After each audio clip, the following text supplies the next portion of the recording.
Добрый вечер, Тимур. Сегодня мы находимся в штабе татар Москвы. Здесь прошел ифтар, очередной ифтар. Они на протяжении месяца Рамадана проходят здесь очень часто. Расскажи, ты любишь это место? Как ты о нем узнал? Ассаляму алейкум, ратхлахи баракатух, всем, кто держит пост, всем верующим. Узнал я об этом месте через друзей, с которыми познакомился также на ифтарах, но не на татарских, а на просто ифтарах обычных в московских промах, в частности в инициативе, когда я был. Может быть, слышали о нем. В целом, мне здесь нравится, когда приглашают хороших имамов. Сегодня хороший имам Ренат Хазрат, один из лучших в Москве, на мой взгляд, очень хорошо подает информацию, может донести позицию. Я думаю, всем было интересно его сегодня слушать. В жизни каждого мужчины есть одна важная вещь – это его жена. Расскажи, есть ли у тебя жена или, может быть, девушка? Ну, у мусульман девушек не бывает, бывают только жены. Жены, к сожалению, у меня нет. Иншаллах, будет и не одна. Какие самые главные, на твой взгляд, качества в человеке, именно в будущей жене? На что надо смотреть настоящему мусульмане, какие качества искать? Ну, на то, как она соблюдает религию Аллаха, на это, конечно, смотреть.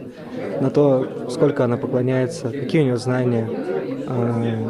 Конечно же, также имеет значение внешность для меня, для кого не имеет значения. Ну и в целом, порядочность девушки. Это то, что в наше время ценится, хоть и не всегда ее легко отыскать. Наиль, добрый вечер. Мы сегодня находимся в штабе татар.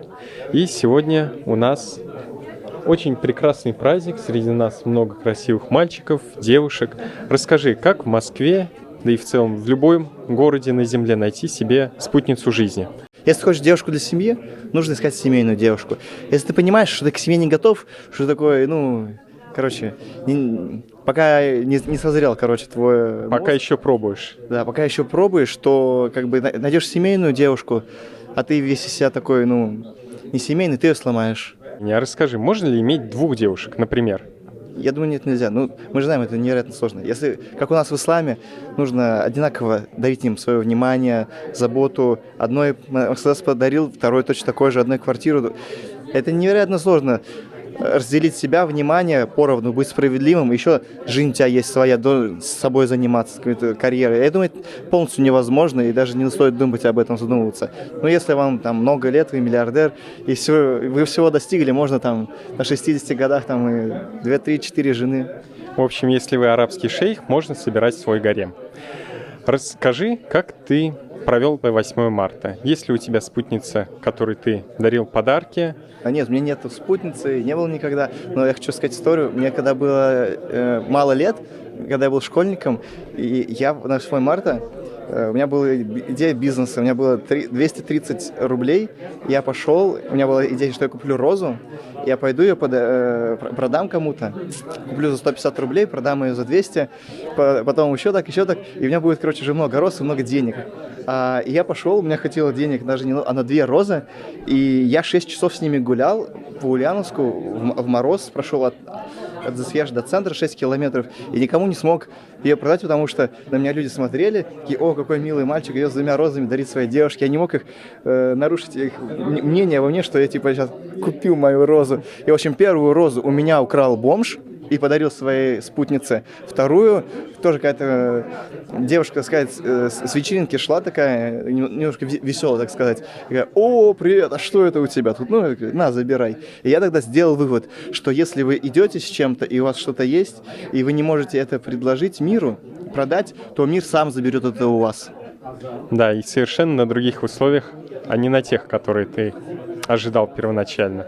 Но я думаю, у этих роз, у обоих из них была неплохая судьба. Искандер, добрый вечер. Сегодня ты первый раз пришел в штаб татар. Сегодня здесь проходит замечательный вечер ифтар. Расскажи свои впечатления. Мне очень нравится. Тут такая атмосфера хорошая. Хазрат хорошую лекцию прочитал.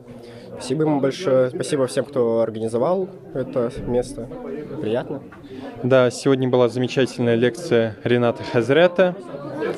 Он дал много поводов для размышлений. Расскажи, есть ли у тебя спутница жизни?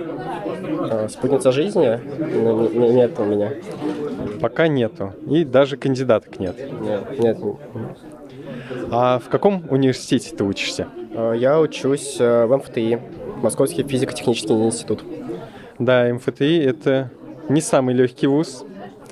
Там первое дело — это, конечно же, учеба. Расскажи вот такой интересный вопрос. Если у человека две девушки, насколько это дозволительно? Две девушки. Ну, если они его жены, то дозволено. А сколько жен может быть у одного человека? Ну, я точно не помню, 3 или 4, может быть, как бы. Если у тебя будет такая возможность, ты выберешь одну жену или все-таки лучше, чтобы спутниц было много и везде? Но я думаю, я выберу одну жену все-таки. Мне кажется, что получается сложно всех любить как бы одинаково. Вот, так что одна жена будет. Да, безусловно, разделить себя в равной степени на всех — это, конечно, задача не самая подсильная. Есть ли у вас в вузе землячество татарское? Ну, как такового у нас землячества нет, но как бы просто мы все равно все вместе держимся, там, татары, башкиры, вот. В таком случае, я думаю, в следующий раз, а ты обязательно к нам еще раз придешь, приведи кого-нибудь из своих друзей и товарищей. Хорошо. Ленар, расскажи, где мы с тобой встретились. Встретились мы в штабе «Татар Москвы», метро Таганская, улица Большие Каменщики, дом 2. Вот. Проводим, получается, ифтар вместе с студентами. Все классно, все нравится. Ну, в общем, атмосфера вроде уютная. Все татары тут, Москвы. Ну, короче, очень много из всех регионов татар сошлись именно тут, на этот студенческий ифтар. Как ты узнал о штабе? Узнал через соцсети, через Телеграм, так получается, в основном через ТГ Нижгар. Вот, они сказали, что проводят там первые какие-то мероприятия именно здесь, в штабе Татар Москвы. Ну и так один раз сюда попал и, считаю, уже... Закрутилось, завертелось. Ну, можно сказать. Совсем скоро нас ждет 8 марта, Международный женский день. Расскажи, есть ли у тебя та самая, которой ты что-то будешь дарить, для которой ты что-то будешь делать? Ну, пока это и нет, я в поисках, вот. Но хочу девушкам пожелать здоровья, счастья. Ну и, конечно, самое главное, чтобы они украшали нас, мужчин, парней нас, заряжали положительными эмоциями. Ну и, конечно, что им дарить? Цветы, конфеты, ну и внимание, конечно. Немножко каверзных вопросов. Насколько хорошо человеку, который имеет 2 или 3 девушек, жен, или надо больше? Ну, это зависит от человека, конечно, все. Почему бы и нет, конечно. Но, конечно, для себя, мне кажется, одной хватит, но, может, и 2 хватит. Но я не знаю, смотря это каждому кому. Но для создания семьи, конечно, нужна одна единственная. Это, безусловно, так. А что ты скажешь, если у девушки, например, не 2, не 3, а целый гарем парней? Это допустимо или прям совсем недопустимо, как в случае парней? Я не знаю, я лучше на это...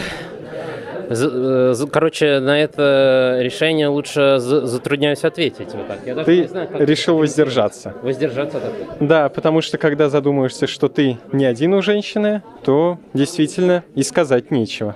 Спасибо тебе. Что ты хочешь пожелать нашим товарищам, нашим членам штаба татар? Каким ты видишь его будущее? Я надеюсь, будет много позитивных людей здесь, много людей, которые найдут своих друзей, возможно, спутниц жизни. Самое главное, чтобы были люди по духу, по общению, с которыми можно было бы пообщаться, чтобы люди сюда не просто приходили, а что-то с собой уносили, чтобы они выросли, им стало 30 лет или за 30 лет, и они вспоминали штаб татар как то место, которое было частью их молодости, их юности, где они нашли своих друзей, с которыми потом что-то построили или просто имели хорошие отношения, что сделало эту часть их молодости более яркой, полноценной и жизненной, так сказать.